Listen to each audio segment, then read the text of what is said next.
Olá, meu nome é Camila Rodrigues Francisco. Eu sou estudante de doutorado do Programa de Pós-Graduação em Psicologia Social da PUC de São Paulo e vou contar para vocês um pouco da minha pesquisa.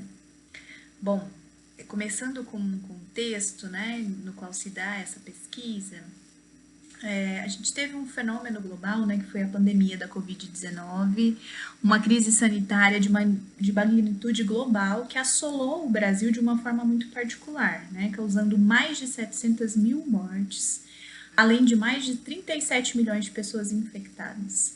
E se o vírus indiferenciava, a humanidade, no sentido de quem poderia ou não ser atingido, que a gente viu no nosso país é que o acesso à saúde fez bastante diferença, sobretudo para a faceta mortal dessa doença.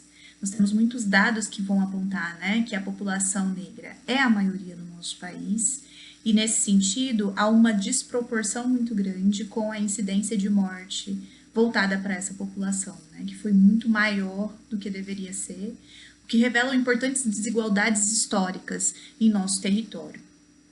Por exemplo, apesar de ser a maioria demográfica, a população negra prevalece nas piores posições de acesso a direitos, entre eles o acesso à saúde. E nesse sentido, a gente tem aí uma das importantes explicações para esse caos pandêmico.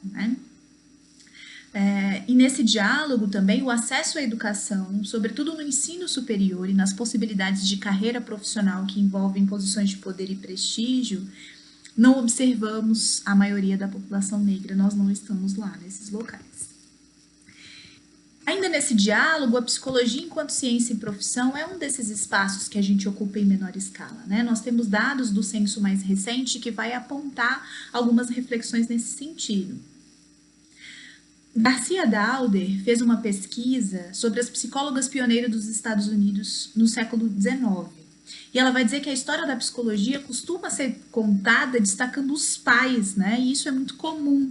Para a gente que está em outras áreas, ou mesmo para quem também é da psicologia, como eu, pode se lembrar que sempre que se conta a história da psicologia, a gente destaca aí nomes de muitos homens brancos, europeus, norte-americanos, sobretudo nesse campo intelectual de quem pensa a ciência e a teoria psicológica. O que ela vai destacar na pesquisa dela é que as mulheres estão presentes nessa história e há um silenciamento, um esquecimento da sua contribuição. E, ao mesmo tempo, existe também uma prevalência de homens no campo intelectual, relegando o campo da aplicação ou da intervenção ou do trabalho profissional cotidiano, que não envolve a pesquisa, às mulheres. E, claro, há uma desigualdade aí, nessa perspectiva de diferenciação de trabalho, olhando para o intelectual como uma posição de prestígio, de reconhecimento, e aí estão a maioria dos homens, e a aplicação, a atuação ocupada por mulheres, já com uma outra perspectiva, que não é tão reconhecida, valorizada ou prestigiada como é o campo intelectual.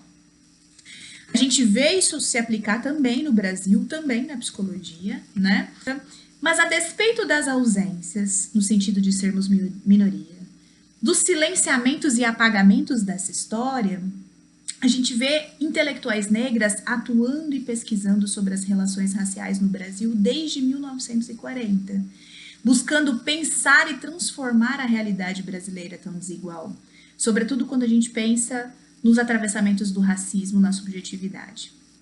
Então nós temos a produção intelectual da Virginia Bicudo, da Lélia Gonzalez, da Neuza Santos, por exemplo, que são autoras que vão abrindo caminho para que outras intelectuais negras como a Edna Holland, a Isildinha Batista, a Maria Lúcia da Silva, Cida Bento, que são intelectuais negras vivas, que têm produzido e fortalecendo sua produção científica e atuação profissional, articulando essa perspectiva das relações raciais, do racismo e dos impactos dessas questões na saúde mental ou na subjetividade. Portanto, a minha pesquisa, ela aborda a minha pesquisa de doutorado que está em andamento, que tem o objetivo de refletir sobre a atuação de psicólogas negras brasileiras durante a pandemia, pensando aí que nossos passos vêm de longe, Até o momento, eu realizei 4 entrevistas semi-estruturadas com psicólogas negras que atuam na região sudeste do país, buscando pensar o período aí de março de 2020 a dezembro de 2021. E um achado, né, é que o campo de atuação principal dessas psicólogas é a clínica, é a psicoterapia, que inclusive é o campo de atuação onde as pessoas mais conhecem, né, da psicologia, que existem outros inúmeros campos possíveis, né, de atuação para essa área.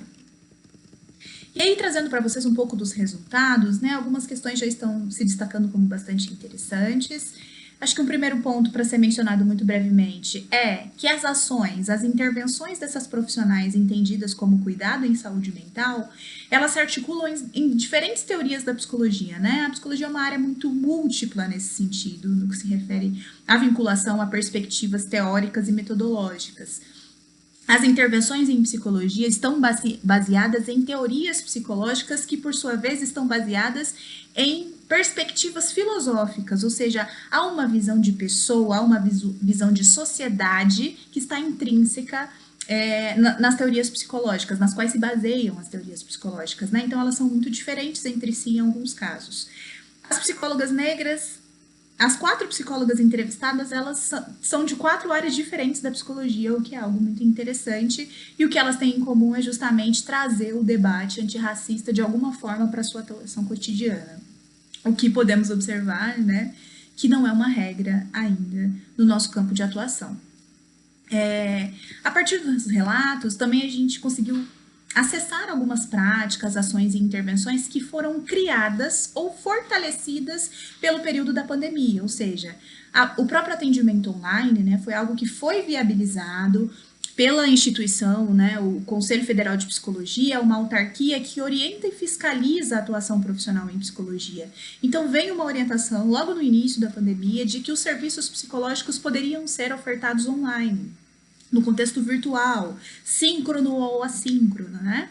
Então, os trabalhos começam a ser realizados, né? A psicoterapia, por exemplo, é um serviço psicológico que começa a ser ofertado com mais frequência nesse contexto virtual, e aí vão aparecendo os desafios, as questões, né? O contato, a forma de ouvir essa pessoa, né? Estar com essa pessoa diante dessa mediação do virtual, né? Aparecem como os desafios, mas também as entrevistadas registram que é uma clínica viável, uma clínica possível, é possível ofertar cuidado em saúde e em saúde mental nesse contexto, né?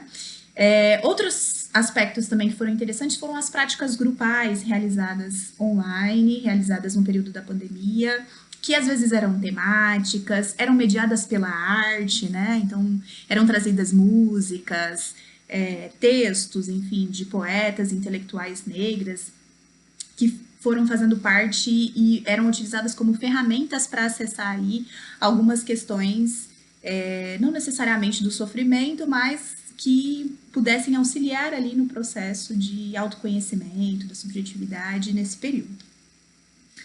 Mas aí, falando um pouco assim de um aspecto muito importante que tem aparecido, né, tem a ver justamente com a continuidade entre a atuação pioneira das intelectuais negras voltadas para o campo da psicologia, para o campo da saúde mental, né, que eu mencionei inicialmente, com essas que eu vou chamar de psicólogas negras contemporâneas, né, no marco dessa nossa história, da nossa ciência e profissão.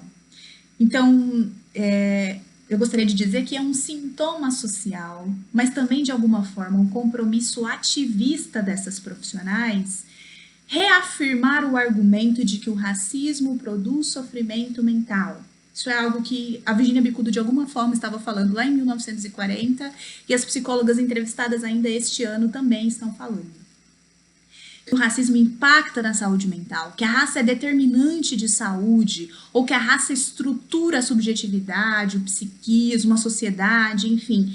Esses são argumentos que, de alguma maneira, a gente lendo essas intelectuais, parecem repetitivos, no sentido de que a gente continua tendo que falar disso, mas se a gente continua tendo que falar disso, tem a ver aí com um momento histórico, com uma conjuntura política que muito pouco se transformou ou ainda não se transformou o suficiente, né? Essa é uma continuidade histórica que eu observo, que eu acho bem interessante. Um outro aspecto é articular a categoria raça e a categoria classe, né, que a gente poderia dialogar aí com a interseccionalidade chamando de marcadores de opressão, de categorias, né, de poder, por onde o poder circula na nossa sociedade. Elas são muito cuidadosas em fazer essas análises entre a raça e a classe, né? A Virginia Bicuda, em 1940, vai dizer, bom, há uma produção científica nesse período histórico que vai dizer que o problema do Brasil é um problema social, um problema de classe, né?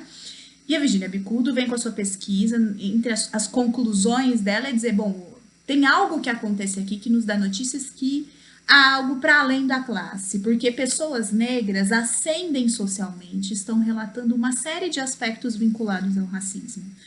Portanto, se o problema fosse de classe somente, né, ao ascender socialmente, a questão da raça não se destacaria, como se destaca, né, diante daquilo que eu encontro na minha pesquisa. As psicólogas entrevistadas, né, para minha pesquisa até o momento, vão dizer da importância do cuidado para não patologizar questões cotidianas, que é algo que a psicologia, enquanto ciência e profissão, acaba fazendo ainda nos dias atuais, né? De conseguir escutar, sobretudo nesse momento pandêmico, onde o trabalho era uma questão, o desemprego era uma questão, a circulação social era uma questão muito importante para todos e todas nós, né? Conseguir escutar essas questões e entender o sofrimento psíquico de um lugar que não isola o contexto social, o contexto político que a gente estava vivendo naquele momento, né? E falando um pouco dessa questão do acesso da clínica, né? Que também tem a ver o acesso à clínica virtual, o acesso à clínica psicológica aumentou de alguma forma. Existem alguns dados que vão falar disso, né? A população negra, a gente ainda não tem dados muito evidentes que permitam dizer que a população negra também acessou com mais frequência a clínica, mas as psicólogas negras foram mais procuradas por profissionais negros, por pessoas negras nesse período, né?